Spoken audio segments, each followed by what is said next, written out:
ओम शांति। अगर रोज हम सवेरे 15 मिनट, 20 मिनट, शाम को 15 या 20 मिनट, एकदम 1 घंटा 2 घंटा नहीं होगा, क्योंकि शरीर पुराना है।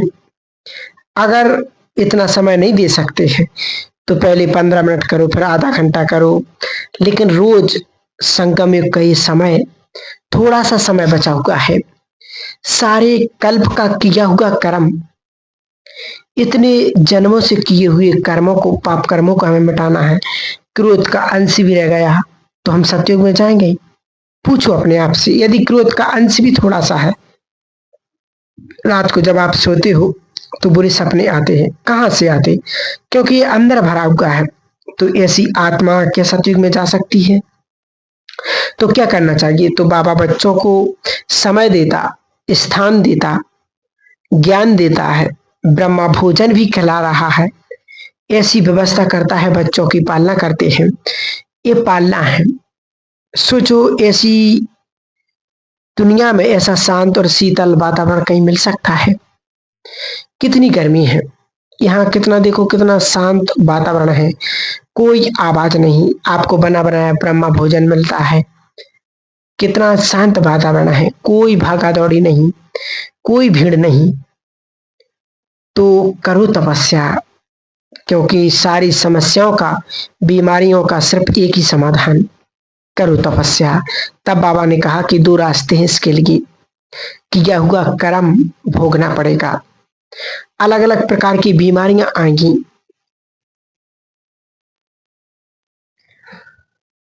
अपने अपने कर्मों के अनुसार। यदि हमने किया है, कैसे कहते कि मैंने पाप किया, इसलिए तो बाबा कहते मुखड़ा देख ले प्राणी अपने मन दर्पण में।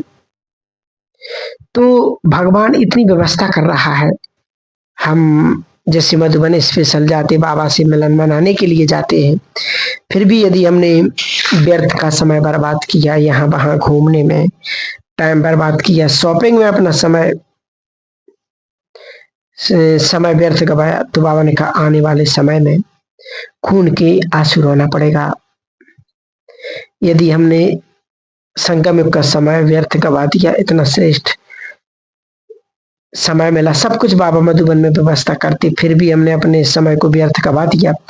इसलिए बाबा कहते कि बच्चे विशेष, अब ये 2026-27 बहुत सुंदर समय आ रहा है, तो हम ऐसी तपस्या करें जो बाबा हमसे बहुत खुश हो जाए। क्योंकि हम चाहे सेंटर पर जाते या मधुबन में जाते, तो विशेष सेवा के लिए बाबा ने विशेष शिव तपस्या के लिए हमें वरदान दिया है।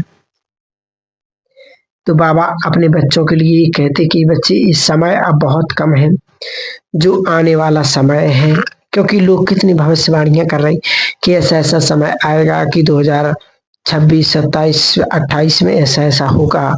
तो उससे पहले हमें अपनी दिनचर्या को, हमें अपने पुरुषार्थ को इतना सुंदर बनाना, इतना पावरफुल बनाना है, ताकि हम ब्राह्मण बच्चों को पश्चाताप ना करना पड़े।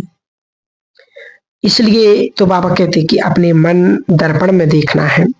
बुरे सपने आते क्यों आते हैं? क्योंकि अंदर पाप भरा हुआ है, तो किसी न किसी रूप से भोगना ही पड़ेगा।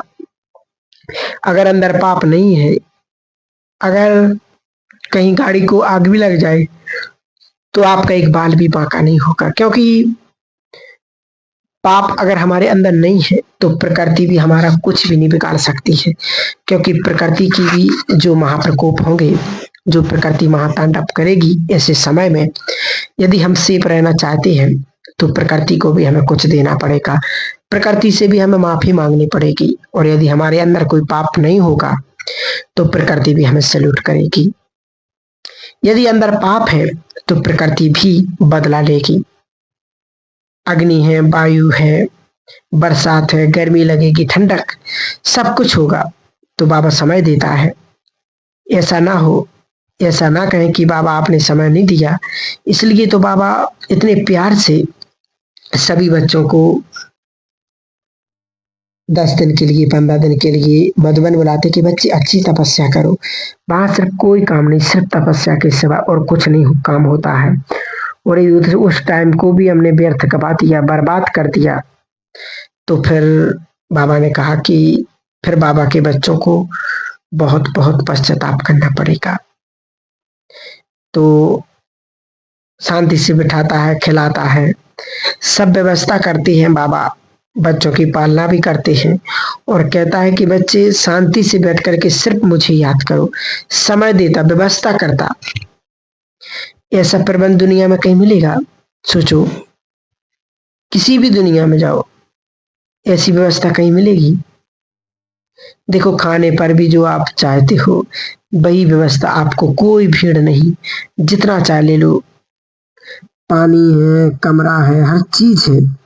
दुनिया में तो कहीं लाइट है तो नहीं है, गर्मी, हर प्रकार से भगवान बच्चों की पालना कर रहा है। तो बच्चों का क्या ड्यूटी है फिर? हॉल में बैठकर नींद करना चाहिए, आराम से मुरली के सुनने के लिए जाना चाहिए? नहीं, हमें अलर्ट होकर के जाना है, आत्मा समझ करके, आत्मचिंतन करके तपस्या करना है। अगर यहाँ पर 15 मिनट भी यदि मन और बुद्धि में दूषित विचार आए,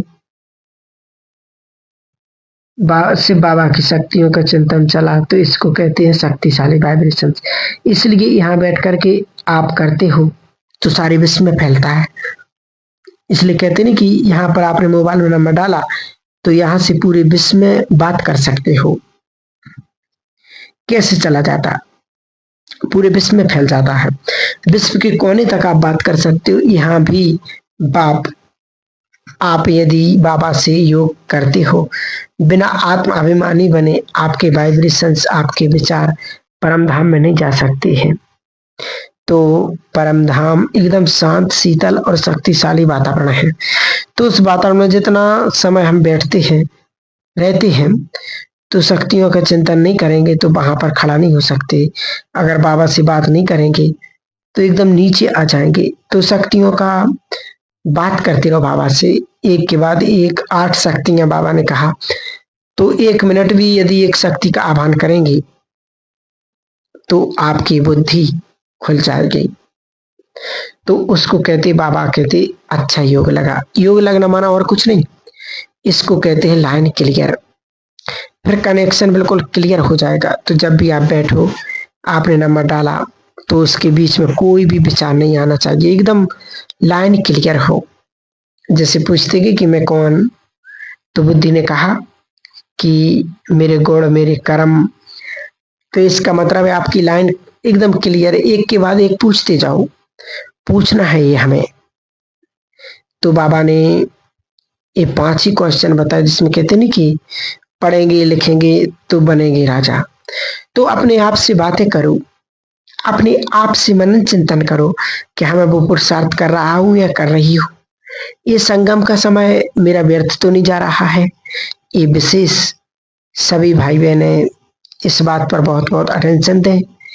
नहीं तो बाबा ने कहा है कि बच्चे, खून के आंसू रोना पड़ेगा, पश्चाताप करना पड़ेगा, क्योंकि भगवान को जाना, पहचाना, और उसको जानने के बाद भी, उसको पहचानने के बाद भी, मधुबन जाने के बाद भी, ब्रह्मा भोजन खाने के बाद भी, इतना अच्छा वातावरण मिलने के बाद भी यदि हमने पुरुषार्थ नहीं किया, यदि हमने समय व्यर्थ बर्बाद कर दिया, तो बाबा ने कहा कि वो पश्चाताप ही ऐसे लगेगा जैसे खून के आंसू आ रहे हैं। इसलिए विशेष सभी बाबा के बच्चे जो पुरुषार्थ करने के लिए जाते हैं, या जो तपस्या मास आने वाला है 2026, जो और जो समय चल रहा है, उसके लिए बाबा यही कहते कि बच्चे अब ऐसा पुरुषार्थ करो, ऐसा लगन करो, अपने को मगन करो, कोई संकल्प नहीं, कोई व्यर्थ बातें नहीं, कोई तेरा मेरा नहीं, सब कुछ छोड़ करके सिर्फ एक तपस्या की लगन में बैठ जाओ। क्योंकि अब जो समय आने वाला है वो बहुत विकराल और बहुत भयानक आने वाला है। ऐसे समय में स्वयं को सेफ रखने के लिए बाबा यही श्रीमत देते कि बच्चे अब पुरुषार्थ में लग जाओ। अब तेरे मेरे की यहाँ वहां की बातों में अपने आप को मत उलझाओ, क्योंकि समय अब वो आ रहा है जो जिसकी कल्पना भी नहीं की जा सकती। ऐसे समय को देखते हुए, ऐसी परिस्थितियों को समझते हुए आज दुनिया में बीमारियां कितनी बढ़ रही, समस्याएं बढ़ती जा रही। हम तो सचमुच कितने भाग्यवान हैं कि यदि कोई समस्या आ भी जाती, कोई बीमारी आ भी जाती है, तो भगवान पर निश्चय, ड्रामा पर निश्चय, बाबा पर निश्चय जब हो जाता है तो सारी समस्या हंसते हंसते हम पार कर लेते हैं। इसलिए सभी भाई बहनें विशेष अब यही एक अभ्यास, एक लगन लगाएं अपने जीवन में कि मुझे अब पुरुषार्थ करना है, क्योंकि वास्तव में संगम का समय बहुत कम बचा हुआ है। ये 2026 अब जाने वाला है, तो हम जोड़ सकते कि संगम का समय कितना बचा है, क्योंकि अब जो आने वाले त्योहार हैं तो हम सब जोड़ सकते कि समय कितना कम बचा हुआ है। बाबा 100 वर्ष के लिए आते तो हम सोच सकते कि अब संगम का समय ज्यादा नहीं रहा हुआ है। इसलिए अब हम विशेष भाई बहनें यही पुरुषार्थ करेंगे कि जो भी आप पुरुषार्थ या जो भी आप अपने जीवन में बदलाव लाएंगे, आप जरूर हमें बताइएगा कमेंट करके। तो जो भी करें वो आप जरूर हमें बताइएगा। ठीक है। ओम शांति।